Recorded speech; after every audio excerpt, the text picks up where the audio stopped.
शिक्षक हा समाज व्यवस्थेचा कणा। अनेकांच्या आयुष्यात शिक्षकांचा रोल हा अत्यंत महत्त्वाचा असतो। अनेक पिढ्या शिक्षकांमुळे घडतात, पण याच शिक्षण व्यवस्थेकडे धंदा म्हणून बघायला सुरुवात झालेली आहे। विनाअनुदानित शाळेमधील शिक्षकांच्या पिढ्या आंदोलन करण्यात गेल्यात, पण त्यांचा पगार काही केल्या सुरू होत नाहीये। बीडमधल्या अशाच एका तरुण शिक्षकानं 18 वर्षांपासून संस्था चालक पगार देत नाही म्हणून आपलं आयुष्य संपवलंय। आत्महत्या करण्यापूर्वी आपल्या चिमुकलेला लिहिलेल्या फेसबुक पोस्टमधून ही सगळी घटना समोर आली आहे।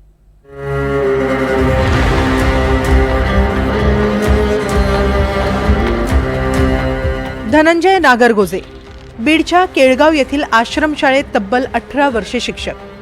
18 वर्षे नोकरी केल्यानंतर पदरी काय आलं तर हा गळ्यातला फास।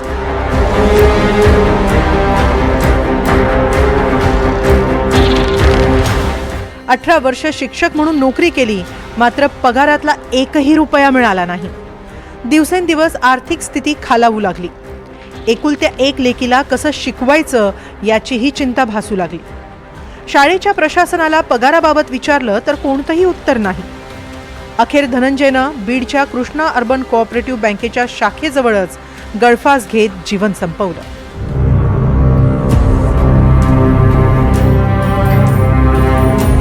जाता जाता धनंजयनं आपल्या लेकीची माफी मागितली। श्रावणी बाळा, तुझ्या बापूला शक्य झालंच तर माफ कर। मी माफी मागायच्या पण लायकीचा नाही। बाळा, तुझ्या बाबतीत मी खूप स्वप्न पाहिली होती, पण त्या स्वप्नांना स्वप्नातच ग्रहण लागलं। काय करू, माझ्या मनात कधी स्वार्थ आलाच नाही। श्रावणी बाळा, शक्य झालंच तर कर एकदा तुझ्या बापूला माफ, कारण तुला मी एकट्याला सोडून जातोय। तुला अजून काही कळत नाही। तुझं वय आहेच किती, अवघं 3 वर्ष। तुला काय कळणार म्हणा। ज्यांना कळायला पाहिजे त्यांना बापू कधी कळलाच नाही। नालायक राक्षस लोकांनी माझा अंधारातून खूप छळ चालवलाय। विक्रम बाबूराव मुंडे, विजय विक्रम मुंडे, अतुल विक्रम मुंडे आणि त्यांचे कार्यकर्ते उमेश रमेश मुंडे, गोविंद नवनाथ आव्हाड, ज्ञानेश्वर रजेभाऊ मुरकुटे या सर्वांनी माझा खूप छळ चालवलाय। मला हे हाल हाल करून मारणार आहेत। मला मारण्याचं कारण म्हणजे मी फक्त विचारलं होतं की तुमच्या शाळेवर गेली 18 वर्ष झालं मी काम करतोय, अजून मला पगार का मिळत नाही आहे, आता पुढे काय करायचं। त्यावर विक्रम बाप्पा म्हणाले, तू फाशी घे, म्हणजे तू मोकळा आणि मीही। दुसरा तुझ्या जागेवर कर्मचारी भरायला मीही मोकळा। हे ऐकून माझ्या पायाखालची जमीनच सरकली आहे आणि तिथून पुढे या लोकांनी मला त्रास द्यायला सुरुवात केली। श्रावणी बाळा, हे सर्व राक्षस आहेत। या राक्षसांमुळेच मी तुझ्यापासून दूर जातोय। तुला एकदा पाहण्याची माझी खूप इच्छा होती, पण मी एक दळभद्री बाप तुझ्या वाट्याला आलोय। काय करू, माझ्याजवळ कोणताही पर्याय या लोकांनी ठेवला नाही। सर्वांना माझा शेवटचा रामराम। खेदजनक बाब आहे। सरकारने जर अशा प्रकारचे टप्पावाढ लवकरात लवकर दिली असती तर अशा प्रकारचं टोकाचं पाऊल आमच्या भावाने उचललेलं नसतं। अत्यंत वाईट अशी अवस्था झालेली आहे। यापुढे सरकारने ह्या गोष्टीचा गांभीर्याने विचार करून सरकार मायबापला माझी विनंती आहे की अशा प्रकारचा अनुदानाचा टप्पा तातडीनं वाढवून द्यावा। चालू अर्थसंकल्पामध्ये त्याची भरीव अशी तरतूद करावी। 3 महिन्यांपूर्वी ज्या घटनेनं अख्खा महाराष्ट्र हादरला ते देशमुख हत्या प्रकरण याच बीड जिल्ह्यात घडलं। त्यानंतर सुद्धा असं काही घडत असेल तर ते मन सुन्न करणारं आहे। 6 फेब्रुवारीपासून ते 26 फेब्रुवारीपर्यंत विनाअनुदानित शिक्षकांनी मुंबईतील आझाद मैदानात आंदोलन केलं, मात्र आंदोलनातून शिक्षकांना फक्त नैराश्यच मिळालं। त्या शिक्षकाचं प्रकरण की बँकेच्या बाहेर त्यांनी स्वतःला गळफास लावून घेतला आणि त्याचं मी पूर्ण बघत होते की 18 वर्ष त्याला पगार नव्हता आणि पगार मागितला म्हणून तू फाशी घे, म्हणजे तू पण मोकळा होशील आणि तुझ्या जागी दुसरा ठेवायला आम्ही पण मोकळे होऊ म्हणणारी जी माणसं आहेत, ते ही सगळी माणसं कशी म्हणायची आपण। 6 फेब्रुवारीपासून 26 फेब्रुवारीपर्यंत आझाद मैदानला त्यांनी आंदोलन केलं। काय साध्य झालं, तो आझाद मैदान म्हणजे सगळ्यात मोठा डिप्रेसिंग पॉइंट आहे मुंबईचा। कुठून कुठून महाराष्ट्रभरातनं लोक येतात, तिथे आंदोलनं करतात, एक अपेक्षा असते की सरकारने त्या आंदोलनाची नोंद घ्यावी, दखल घ्यावी, काहीतरी कारवाई करावी. पण कुठे कधी काही कारवाई होत नाही. सगळे येतात, त्याच पावलांनी परत जातात. कुठल्याच गोष्टीत कधीच काही कारवाई होत नाही.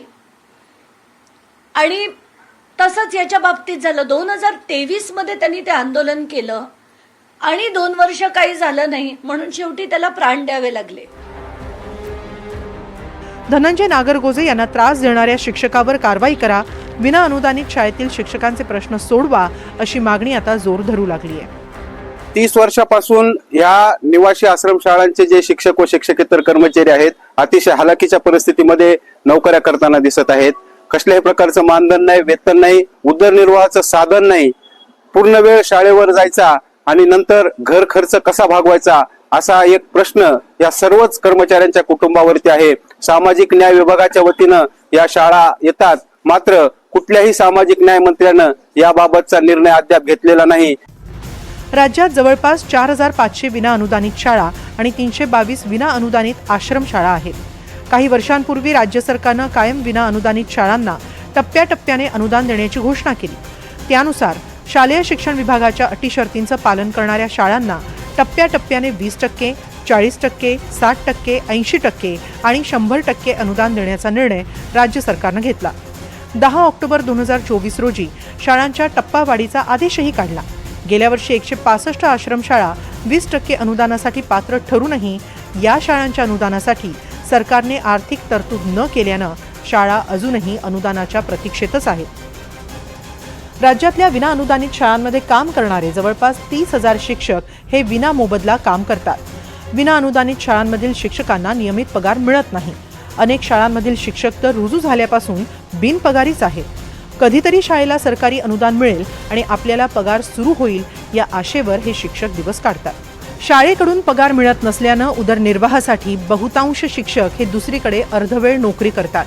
त्यातून मिळणाऱ्या मोबदल्यावर या शिक्षकांचा घर खर्च चालतो. विनापगारी सेवा देत अनेक शिक्षक सेवानिवृत्त झाल्याचीही हजारो उदाहरणं असल्याचं विना अनुदानित शिक्षक संघटनेचं म्हणणं आहे. राज्यात गेल्या 30 वर्षांपासून निवासी आश्रमशाळेच्या शिक्षकांचा प्रश्न प्रलंबित आहे. पगार न मिळाल्यामुळे धनंजय नागरगोजेंसारखे असंख्य शिक्षक आहेत. 18 वर्ष जर शिक्षकांचे पगार होत नसतील तर शिक्षकांनी भविष्याची स्वप्न नेमकी दाखवायची कुणाला?